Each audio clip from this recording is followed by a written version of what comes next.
PSC इस video में हम डिस्कस करेंगे कि अगर आपका मेंस में कोई भी क्वेश्चन आ जाए तो उसको कैसे अटेम्प्ट करें। मतलब कोई ऐसा टॉपिक आ जाता है कि नहीं पढ़ा हो तो उसको कैसे अटेम्प्ट करें। तो वैसे अगर आपने एसीपी पीएससी का ये एफएलटीज और ये सारे इंपॉर्टेंट क्वेश्चन का जो ये कर लिया तो ये नौबत नहीं आएगी कि आपको कोई भी क्वेश्चन जो है अलग से देखने को मिले। लेकिन फिर भी अगर कोई ऐसा क्वेश्चन आ जाता है तो हमें क्या करना चाहिए। तो एक सबसे ज़्यादा सिंपल तरीका बताती हूँ। सिंपल तरीका ये है, और सीरियसली लेना इस तरीके को, मजाक में मत टालना। तो देखो सिंपल तरीका ये है, एग्जामिनेशन हॉल में जाओ 10 मिनट पहले एग्जामिनेशन हॉल में जाओ। आपको 5 मिनट पहले पेपर मिल जाता है तो पेपर को देख लो और फिर उसके बाद देख लो कि कौन सा क्वेश्चन नहीं आता। आस पड़ोसी होंगे उनसे पूछ लेना कि अच्छा ये क्वेश्चन आता है या कुछ भी आता है। तो कुछ भी अगर आता है तो अपने पेपर पे उसके से रिलेटेड लिख लेना, कोई दिक्कत नहीं है।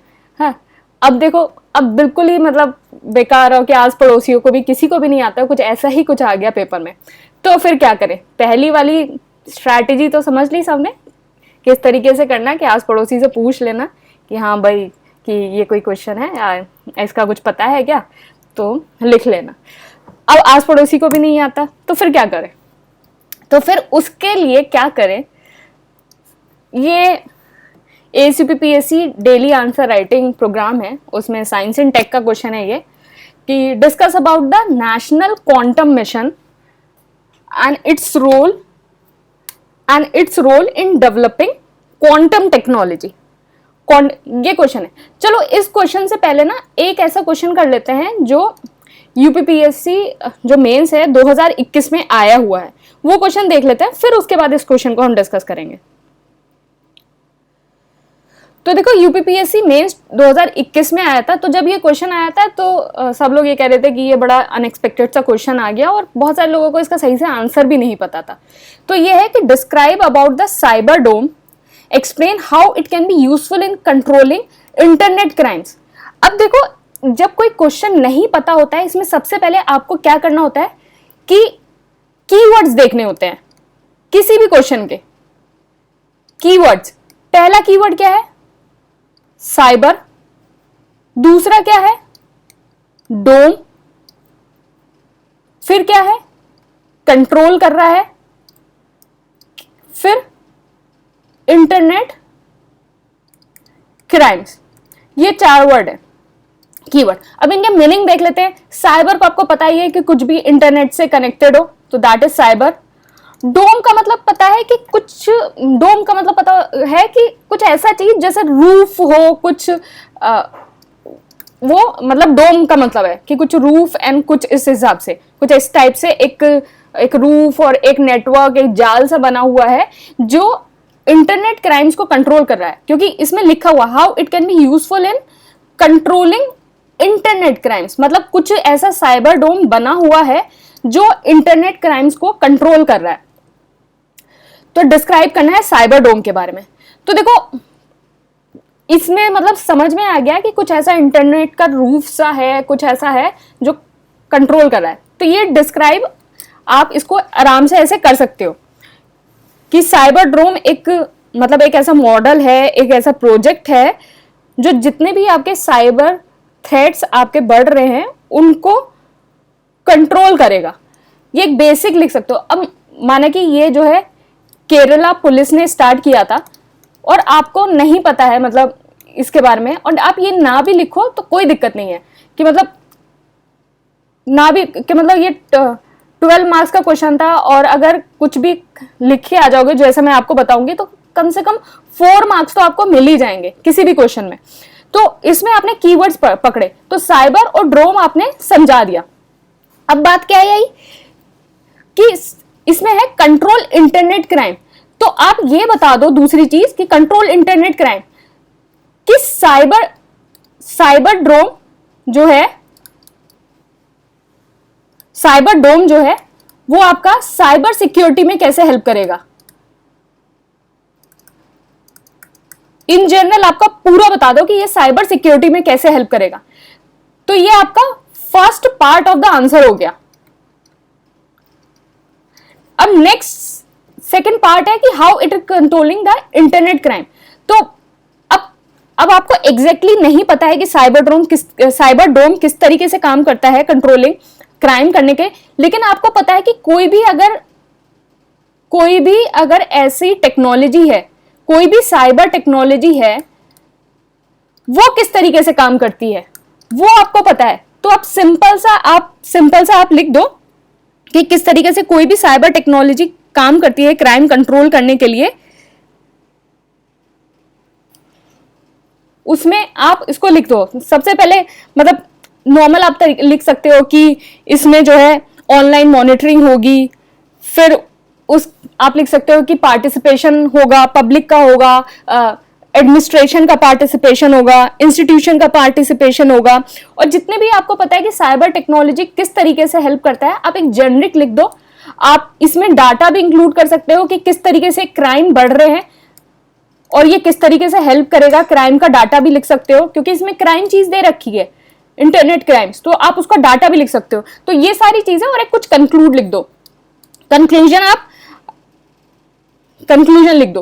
तो ये इस टाइप से आप आंसर लिख के आओगे, मतलब फ्लो डायग्राम्स बना देना, आप डाटा का फ्लो डायग्राम बना देना, साइबर ड्रोन किस तरीके से साइबर सिक्योरिटी में इफेक्टिव है इसका फ्लो डायग्राम बना देना। तो इस हिसाब से लिखोगे तो मतलब 4 से 4.5 नंबर तो आपके कहीं नहीं गए। मतलब आप केरला पुलिस और ये सारी चीजें भी डिफाइन नहीं करोगे, वैसे एग्जामिनर ये चीजें आपके में ढूंढ रहा होगा क्योंकि तभी उसने ये क्वेश्चन दिया है, वो ढूंढ रहा होगा कि केरला पुलिस के बारे में आप कुछ लिखोगे, पुलिसिंग सिस्टम के बारे में कुछ लिखोगे, तो लेकिन आपको उसको नहीं मिलेगा। तो कम से कम 4 से 4.5 नंबर अगर आप ये सारी चीजें लिख के आओगे आपको आराम से मिल जाएंगे। अब देखो ये क्वेश्चन है जैसे नेशनल क्वांटम मिशन, तो आपने नहीं पढ़ा है, अब मैं इसको बताऊंगी तो ये तो पढ़ ही लेना आप क्योंकि पेपर में आने के चांसेस है इसके। तो सपोज अगर पेपर में आ जाता और नहीं पढ़ा होता तो क्या करते, पेपर में आ जाता और नहीं पढ़ा होता तो क्या करते। सबसे पहले यहां कीवर्ड ढूंढो, क्या है कीवर्ड, यहां कीवर्ड एक ही है, quantum, quantum and quantum technology.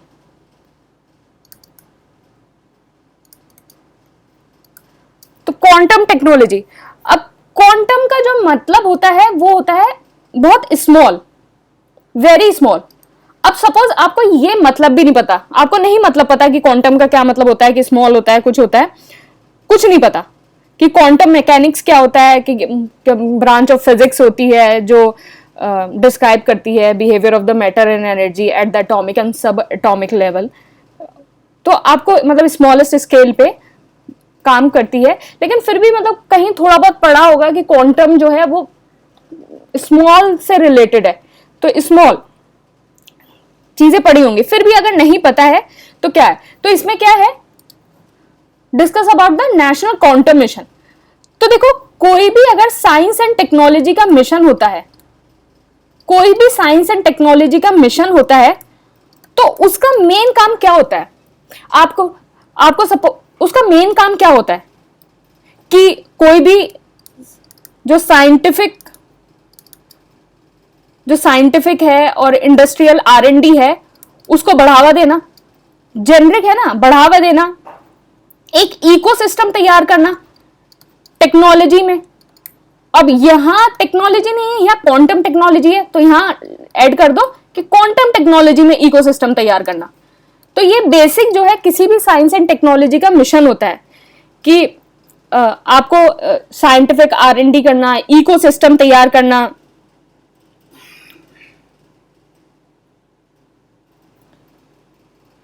तो ये आप नॉर्मल आप लिख सकते हो कि नेशनल क्वांटम मिशन का जो बेसिकली ऑब्जेक्टिव है वो यही है कि एक साइंटिफिक और इंडस्ट्रियल R&D को क्रिएट करना, एक इकोसिस्टम तैयार करना। तो ये आपका इंट्रो हो गया। माने कि आपको टारगेट्स नहीं पता और ये नहीं पता कि सरकार ने जो है कितना बजट एलोकेशन किया है, तो कोई जरूरत नहीं है, मतलब टारगेट्स नहीं पता इसके कोई दिक्कत की बात नहीं है। ये आपका बेसिक इंट्रोडक्शन हो गया। अब क्या है कि किसी भी मतलब क्वांटम है, स्मॉल है, तो इसका मतलब आप पहले क्या लिखोगे, ये हो गया। फिर उसके बाद आप लिखोगे कि कोई भी, जैसे कोई भी साइंस एंड टेक्नोलॉजी है, कोई भी साइंस एंड टेक्नोलॉजी का मिशन है उसकी मतलब थीम्स किस हिसाब से होती हैं कि आपका कम्युनिकेशन में हेल्प करे, कोई भी क्वांटम जैसे कोई भी साइंस एंड टेक्नोलॉजी का, जैसे अगर मैकेनिक्स का हो गया, फिजिक्स का हो गया, मतलब बायो का तो छोड़ा, अगर फिजिक्स से रिलेटेड कोई टेक्नोलॉजी है तो उसका क्या एम होता है कि कोई कम्युनिकेशन एस्टैब्लिश करे, सेंसिंग के लिए हेल्प करता है, मेट्रोलॉजी के लिए हेल्प करता है और डिवाइसेस में हेल्प करता है। तो आप इस हिसाब से कोई भी साइंस एंड टेक्नोलॉजी में ये थीम्स जो है लिख के आ सकते हो। फिर उसके बाद क्या होता है, तीसरी चीज आपको कि वो किस एरिया में हेल्प करता है। अब क्वांटम मतलब स्मॉल स्मॉल, तो कोई भी चीज है तो स्मॉल आपको किस एरिया में हेल्प कर सकता है ये क्वांटम टेक्नोलॉजी। सबसे पहले आप चीजों को छोड़ो, मतलब चीजों को सोचो कि किस तरीके से ये हेल्प कर सकता है। तो आपने पहले थीम लिखी कम्युनिकेशन। अब ये सोचो कि एक छोटी सी टेक्नोलॉजी होगी कम्युनिकेशन, तो वो किस तरीके से आपकी हेल्प करेगी कम्युनिकेशन में। तो कम्युनिकेशन में किस तरीके से हेल्प करेगी, पहला चीज हो गया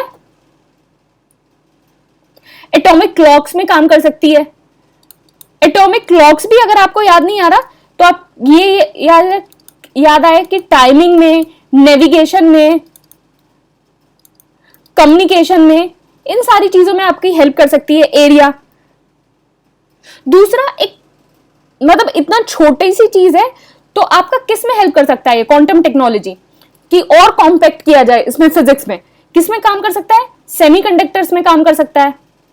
डिवाइसेस आ गया ना, ये आप जो यहां थीम लिख रहे हो वही यहां लिख रहे हो कि डिवाइसेस आ गया, तो यहां सेमीकंडक्टर कि सेमीकंडक्टर डिवाइसेस में आपका जो है हेल्प कर सकता है। फिर उसके बाद आपने सेंसिंग लिखा था यहां, सेंसिंग,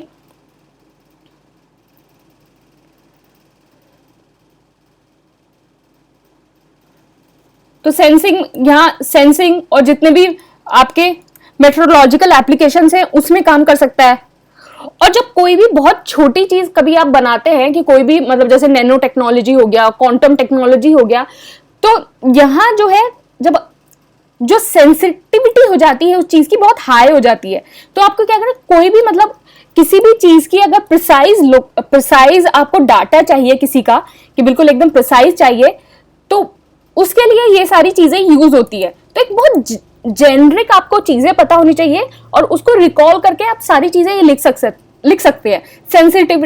सेंसिटिविटी मतलब बिल्कुल हाई प्रिसाइज आपको डाटा चाहिए किसी भी चीज का, हाई प्रिसाइज डाटा चाहिए। तो ये आपका देखो, आपने क्या लिखा, आपने इंट्रोडक्शन आपने लिख दिया, नेशनल क्वांटम मिशन का इंट्रोडक्शन आपने लिख दिया। आपको नहीं पता है कुछ भी, आपने सिर्फ एक जेनरिक लिखा है, लेकिन बस बीच बीच में क्वांटम वर्ड्स ऐसे करके यूज करते रहना, मतलब इतने भी यूज मत कर देना कि मतलब पूरे पेपर में क्वांटम ही क्वांटम दिखता रहे।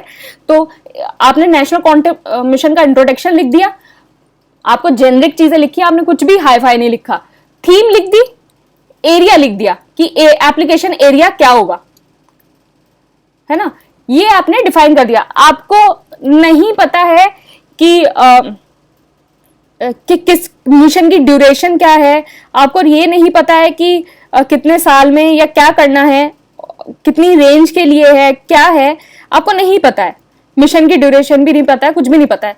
लेकिन आपको क्या पता होगा, इंप्लीमेंटिंग एजेंसी पता होगा कि कौन कर रहा होगा, department of science and technology, ये तो एटलीस्ट आपको पता ही होगा कि department of science and technology इसको कर रहा होगा। तो इंप्लीमेंटिंग एजेंसी आप लिख सकते हैं, department of science and technology, जब आप इंट्रोडक्शन में उसको लिखना चाहें। तो ये सारी चीजें। अब क्या हो गया कि आपने थीम लिख ली, एरिया लिख लिया। अब किसी भी आपका जो मिशन है,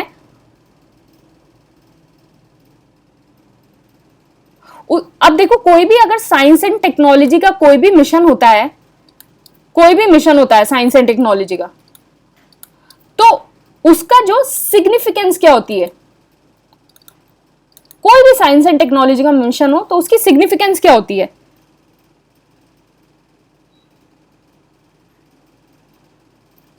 क्या सबसे पहले हेल्थ केयर में, हेल्थ केयर में काम कर सकता है, मतलब प्रिसाइज आपको डिवाइस मिलेंगी, डाटा मिलेगा, तो इन सारी चीज़ों में हेल्थ केयर में काम कर सकता है। दूसरी क्या चीज़ हो सकती है, डिफेंस में काम कर सकता है। तीसरी, एनर्जी में काम कर सकता है। चौथा, डाटा सिक्योरिटी में काम कर सकता है।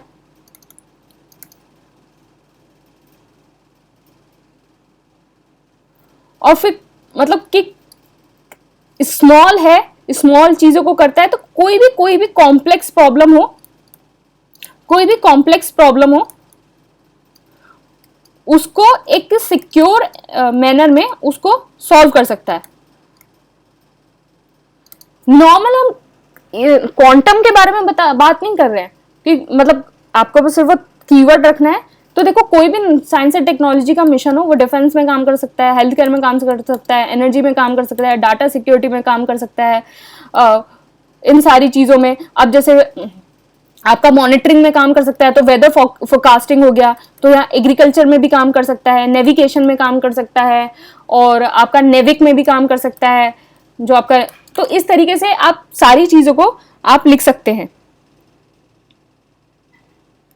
सारी चीज़ों को आप ये लिख सकते हैं।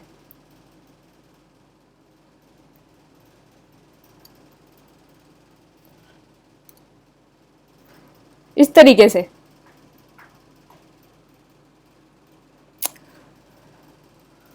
अब मतलब एडवांटेज क्या हो सकता है क्वांटम टेक्नोलॉजी का? सपोज अगर एडवांटेज लिखने को आ जाए, क्वांटम का ध्यान रखना, इसका मतलब है स्मॉल, सिर्फ यहां से आप ध्यान रखेंगे। तो कोई भी चीज अगर स्मॉल कॉम्पैक्ट फॉर्म में कर देंगे, सेमीकंडक्टर है वो स्मॉल, उसमें आपका एनर्जी पैकेट्स वो सब स्मॉल हो जाएंगे, तो क्या होगा कि कोई भी चीज है तो कॉम्पैक्ट होती है, तो उसकी जो है ऑब्वियसली पावर इंक्रीज हो जाती है। पहली चीज पावर इंक्रीज हो जाएगी। दूसरी क्या होगी, जब ऐसे कॉम्पैक्ट हो जाएगी तो इंक्रिप्शन भी इंक्रीज हो जाएगा, सिक्योरिटी में भी जो है बहुत फायदा होगा। अब कॉम्पैक्ट हो गई तो आपकी कम्युनिकेशन भी जो है वो फास्ट हो जाएगी, कम्युनिकेशन भी फास्ट हो जाएगी। फिर आप सारी चीजों को रिकॉल करो कि अभी क्या क्या चल रहा है, आर्टिफिशियल इंटेलिजेंस चल रहा है आपका, और ये सारी चीजें चल रही है, तो उसमें भी काम करेगा। आपका सेंसिंग और मेजरमेंट में भी काम करेगा, मोर प्रिसाइज चीजें होंगी। तो ये सारी चीजें तो बहुत जेनरिक आपको ये सारी चीजें पता थी बस ऐसी नॉलेज से, लेकिन आप अपने आंसर को इस तरीके से बनाएंगे कि आप एग्जामिनर को लगे कि हाँ भाई इसको ये सारी चीजें पता है। तो सिंपल सी कोई बात है कि मतलब एक सिंपल सा देख लेते हैं कि कोई भी क्वेश्चन है उसमें पहले कीवर्ड छाटो, कीवर्ड छाटो, उसके अराउंड जो है इंट्रोडक्शन लिख दो। और कुछ बहुत ही ऐसे ब्लैंक क्वेश्चन आ जाता है कि जिसके बारे में कुछ भी नहीं पता है, तो कोई भी कीवर्ड मिल रहा है, इंट्रोडक्शन लिखो, बॉडी स्टार्ट करो। बॉडी स्टार्ट में कुछ भी अगर मिल रहा है, जैसे सपोज साइबर से रिलेटेड कुछ आ जाता है, तो मतलब साइबर से रिलेटेड उसके बेनिफिट लिखना शुरू कर दो, उसके चैलेंजेस लिखना शुरू कर दो, फिर वे फॉरवर्ड। मतलब अपनी नॉर्मल जो जीएस की नॉलेज है उसको थोड़ा सा ट्रिक एंड ट्विस्ट करके आप इसमें आराम से इंप्लीमेंट कर सकते हैं। तो इस हिसाब से जो है आप, और कंक्लूड किसी स्कीम से कर दो, या फिर गवर्नमेंट का कुछ पता हो, किस तरीके का कोई मिशन पता हो, कुछ पता हो, तो इन सारी चीजों से आप कंक्लूड कर दो। तो इस तरीके से आप जो है सारे क्वेश्चन को अटेम्प्ट कर सकते हो। ज्यादा सोचने की जरूरत नहीं है उस क्वेश्चन के बारे में, क्योंकि 20 क्वेश्चन आपको पूरे लिखने हैं। तो जितनी जल्दी हो सके आप अपने आंसर को लिखना शुरू कर दो। और जो मैंने वो 10 मिनट पहले वाली बात कही थी वो बहुत सीरियसली लेना कि 10 मिनट, उससे पता है एक फायदा और होगा, एक तो पूछा पाजी भी हो जाएगी आस पड़ोस से। दूसरा फायदा पता है क्या होगा, मतलब 10-15 मिनट पहले चले जाओगे, क्वेश्चन पढ़ लोगे, तो चीजों को ना रिकॉल भी कर पाओगे। और मतलब कुछ 1-2 फोल्डर पॉइंट्स की, मतलब हाँ जब ये आंसर आएगा तो मुझे 1-2 फोल्डर पॉइंट्स ये हैं, मुझे ये लिखने हैं, तो वो थोड़ा थोड़ा पेपर पे थोड़ा लिख लेना। और ज्यादा मतलब एकदम एग्जामिनर के सामने उठा के मत लिख लेते हैं ना, वो बार बार डांटते हैं कि अरे मतलब ये पेपर पे मत लिखो, ये मतलब करो, ये मत वो। तो इस हिसाब से, और पेंसिल से लिखना, मतलब पेन से एग्जाम के टाइम में तो आप लिख सकते हो कैसे भी, लेकिन वो पेपर से शुरू करने से पहले ना वो दिक्कत करते हैं, या छुपा के लिख लो तो कोई बात नहीं, दिक्कत है। तो वो 10-15 मिनट वाली बात सीरियसली लेना, वो 2 तरीके से हेल्प करेगी। एक तो पेपर को पहले भी पढ़ लोगे, और दूसरी बात जो है इधर उधर से पूछा पाछी भी हो जाएगी। और बाकी जो मैंने तरीका बताया है आप उसको तो फॉलो कर ही सकते हैं। एंड बाकी ये FLTs हैं, ये 6 FLTs हैं, आप इनको अटेम्प्ट कर सकते हो।